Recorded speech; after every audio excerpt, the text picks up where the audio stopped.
Hello guys, welcome back again to the channel advocatus ordinarius. আমি হচ্ছি আপনাদের host Abu Hena, আর আপনারা দেখছেন টপ লিগাল নিউজ উইকলি আরেকটি নতুন এপিসোড। তো চলুন দেরি না করে শুরু করে দেওয়া যাক আইনের দুনিয়ার সেরা খবরের আরেকটি পর্ব। The Supreme Court has observed that pasting posters outside the homes of the COVID-19 patients leads them to be treated as untouchables.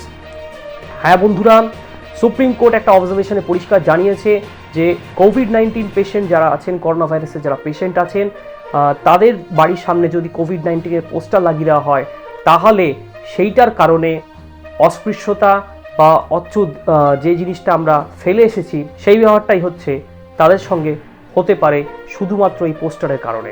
The Calcutta High Court has ordered the Comptroller and Auditor General of India to audit Amphan cyclone related relief amid allegations of irregularities and corruption in distribution of the relief. হ্যাঁ বন্ধুরা, আমরা সকলেই জানি আমফানের যে relief, যে ত্রাণ দেওয়া হয়েছিল পশ্চিমবঙ্গ সরকারের দ্বারা, সেই রিলিফ এবং ত্রাণ নিয়ে বিভিন্ন রকম করাপশন এবং আরও বিতর্ক সৃষ্টি হয়েছে। সেই বিতর্ক দূর করার জন্যই হচ্ছে Calcutta high court control and auditor general of ইন্ডিয়াকে অডিট করতে বলেছেন যে আমফান রিলেটেড যে রিলিফ দেওয়া হয়েছে সেই রিলিফের বিষয় সমস্ত কিছু অডিট করার ডাইরেকশন দিয়েছে, অর্ডার দিয়েছে Calcutta high court. The Supreme Court has observed that state government and union territories must ensure that CCTVs are installed in each and every police stations. হ্যাঁ বন্ধুরা, সুপ্রিম কোর্ট একটা অবজারভেশনে জানিয়েছে যে প্রত্যেকটা স্টেট গভর্নমেন্ট এবং ইউনিয়ন টেরিটরি অর্থাৎ কেন্দ্রশাসিত যে অঞ্চলগুলো আছে সেইখানকার প্রত্যেকটা পুলিশ স্টেশনে, প্রত্যেকটা থানায় যেন সিসিটিভি ইনস্টল করা থাকে। Supreme court has held that the victims of human right violation by police, National Investigating Agency, that is NIA, CBI or ED has the right for getting the CCTV footage of the interrogation. হ্যাঁ বন্ধুরা, supreme court একটি মামলায় পরিষ্কার করে জানিয়ে দিয়েছেন যে যদি কারোর হিউম্যান রাইট ভায়োলেশন হয়, অর্থাৎ যদি কারোর মানবাধিকার লঙ্ঘন হয়, ইনভেস্টিগেটিং এজেন্সির দ্বারা, পুলিশের দ্বারা তাদেরকে ইন্টারোগেশন করার সময়, তাদেরকে যখন হচ্ছে কাস্টাডিতে নিয়ে পুলিশ যখন ইন্টারোগেট করে, জিজ্ঞাসাবাদ করে, সেই সময় যদি হচ্ছে কারোর মানবাধিকার লঙ্ঘন হয়, তাহলে সেই অ্যাকিউজডের হচ্ছে রাইট আছে, তার অধিকার আছে সেই ইন্টারোগেশন হচ্ছে যে সিসিটিভি ফুটেজ আছে সেই ফুটেজ হচ্ছে পাওয়ার তার অধিকার অবশ্যই আছে। The Allahabad High Court has observed that live-in relationship between consenting adults is not an offense. হ্যাঁ বন্ধুরা, আলাহাবাদ হাইকোর্ট একটি অবজারভেশনে পরিষ্কার করে জানিয়ে দিয়েছে যে যদি কোনো অ্যাডাল্ট অর্থাৎ যারা পূর্ণবয়স্ক তারা যদি একসাথে যদি থাকতে চান নিজেদের ইচ্ছায়, তাহলে সেটা কখনোই হচ্ছে কোনো অফেন্স বা কোনো অপরাধের মধ্যে পড়বে না। The Delhi High Court has held that an HIV patient cannot be punished for attempt to murder under section 307 of IPC for sex without consent.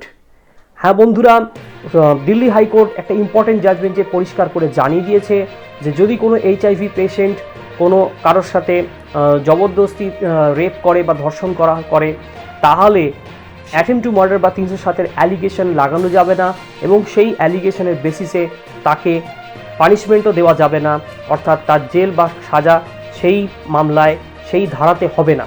Calcutta high court while directing action against police officer for misuse of the power under section 41A CRPC has observed that it is important to proceed against uniformed criminals before checking other criminal activity.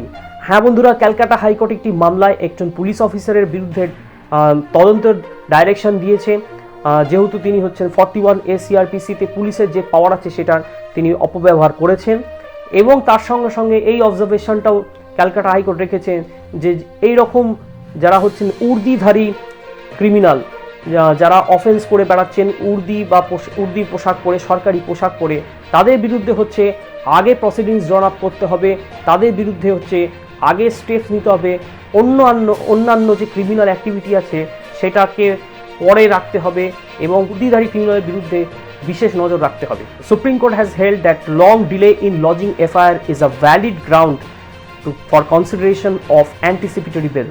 হ্যাঁ বন্ধুরা, supreme court পরিষ্কার করে জানিয়ে দিয়েছে যে যদি কোনো FIR lodge করতে অনেক সময় যদি চলে যায়, তাহলে সেটা হচ্ছে একটা ভ্যালিড গ্রাউন্ড অ্যান্টিসিপেটরি বেল, অর্থাৎ আন্ডার সেকশন 438 আমরা যে বেল অ্যাপ্লিকেশন করি সেইখানটায় হচ্ছে বেল দেওয়ার একটা ভ্যালিড গ্রাউন্ড হচ্ছে কি করে এফআইআর করা।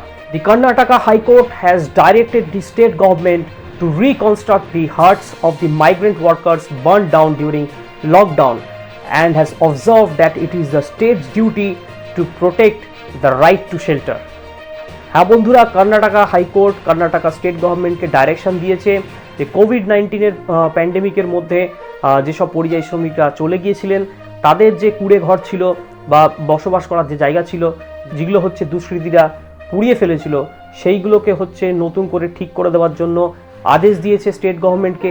এবং এটাও জানিয়েছে যে এটা হচ্ছে স্টেট গভর্নমেন্টের ডিউটি জনগণদের হচ্ছে রাইট টু শেল্টার অর্থাৎ আশ্রয় নেওয়ার যে অধিকার, সেই অধিকারকে হচ্ছে স্টেট গভর্নমেন্টকে প্রোটেক্ট করতে হবে, রক্ষা করতে হবে। The supreme court has held that if no unnatural death is established in cases of dowry death, then the punishment under section 304B IPC cannot be given. হ্যাঁ বন্ধুরা, সুপ্রিম কোর্ট পরিষ্কার করে জানিয়ে দিয়েছে যে IPC 304 বি যে ধারা আছে, সেই ধারাতে যদি কাউকে কনভিকশন দেওয়া হয়, কাউকে যদি সাজা দেওয়া হয়, তাহলে অবশ্যই তার আগে এটা এস্টাবলিশ করতে হবে যে মৃত্যুটা হয়েছে কোনো রকম আনন্যাচারাল কারণে বা অপ্রাকৃতিক উপায়ে। যদি সেটা না হয় তাহলে কিন্তু হচ্ছে 304B যে IPC ধারা আছে, সেই ধারায় হচ্ছে কাউকে কনভিক্ট করা যাবে না, কাউকে সাজা দেওয়া যাবে না। তো বন্ধুরা, আজকের মতো টপ লিগাল নিউজ উইকলি এখানেই শেষ করছি। আজকের আইনের দুনিয়ার খবরগুলো আপনাদের কেমন লাগলো অবশ্যই নিচের কমেন্ট বক্সে জানাবেন। ভিডিওটি ভালো লাগলে লাইক করবেন আর বন্ধুদের মধ্যে শেয়ার করবেন। আর এখনও যারা সাবস্ক্রাইব করেননি, যারা এই ভিডিওটি প্রথমবার দেখছেন, ভিডিওটি পছন্দ হলে আইনের দুনিয়ার খবর যদি আপনি রেগুলার জানতে চান এবং লিগাল আপডেটসগুলো যদি পেতে চান, তাহলে অবশ্যই নিচের লাল সাবস্ক্রাইব বাটনটা ক্লিক করে সাবস্ক্রাইব করে নেবেন আর বেল নোটিফিকেশন আইকনটা অন করতে একদম ভুল করবেন না। ধন্যবাদ। If you have liked this video, please hit the like button, share it among your friends, comment on it, and please subscribe the channel on YouTube.